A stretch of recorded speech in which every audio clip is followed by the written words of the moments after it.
ED की remand में फिर से हैं कमलेश कुमार, जो जमीन कारोबारी माने जाते हैं, और ईडी को मिली है उनकी 4 दिनों की रिमांड। कल पीएमएलए की विशेष कोर्ट ने उनको 4 दिनों का रिमांड दिया। इस खबर पर ज्यादा जानकारी के साथ हमारे सहयोगी संतोष हमारे साथ जुड़े हुए। संतोष, बताएं, 4 दिनों का फिर से रिमांड मिल गया है। झारखंड में जमीन विवाद का मामला जो है वो सिरे तलाशता चला जा रहा है, क्या कहेंगे आप?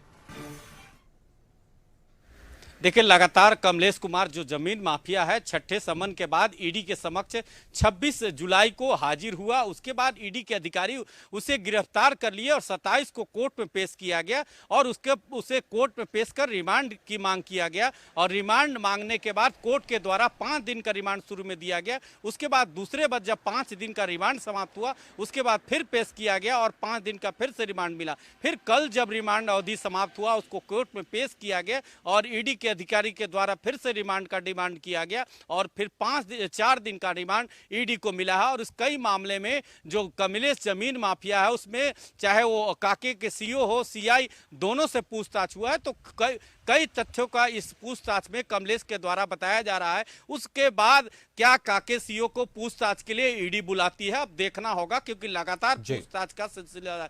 क्योंकि ईडी के द्वारा उसके आवास पर 1 करोड़ रुपया जब्त किया गया था, 100 कारतूस जब्त किया गया था। उस मामले में डीजीपी को पत्र ईडी के अधिकारी लिखे थे और उसमें मामले में भी काके थाना में प्राथमिकी दर्ज है। तो देखना हो कि दोनों मामले में ईडी के द्वारा क्या कार्रवाई की जाती है। अब आगे क्या ईडी के द्वारा किसको सम्मन भेजकर पूछताछ के लिए बुलाया जाता है। जी, अगर ये देखा जाए कमलेश कुमार की इस गिरफ्तारी से, क्या ये माना जा सकता है कि कहीं ना कहीं राजनीति, ब्यूरोक्रेसी और बिजनेसमैन, इन तीनों का ही नेक्सस है और झारखंड में जमीन विवाद और जमीन से जुड़े जो घोटाले हैं वो इस तरह चल रहे हैं?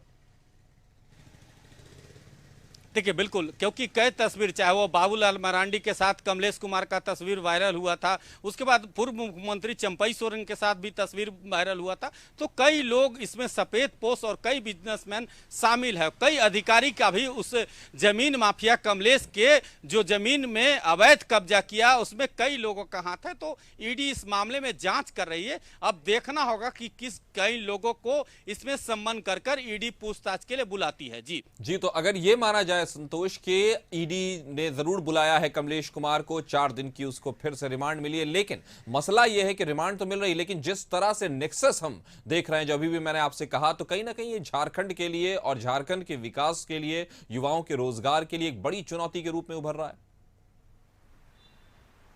देखिए, लगातार चाहे वो आलमगीर आलम की बात करें या कमलेश की बात करें या इसके पहले कई जमीन माफिया जो गिरफ्तार हुए, चाहे वो विनोद सिंह की बात करें, तो कई लोग इसमें नेक्सस में हैं।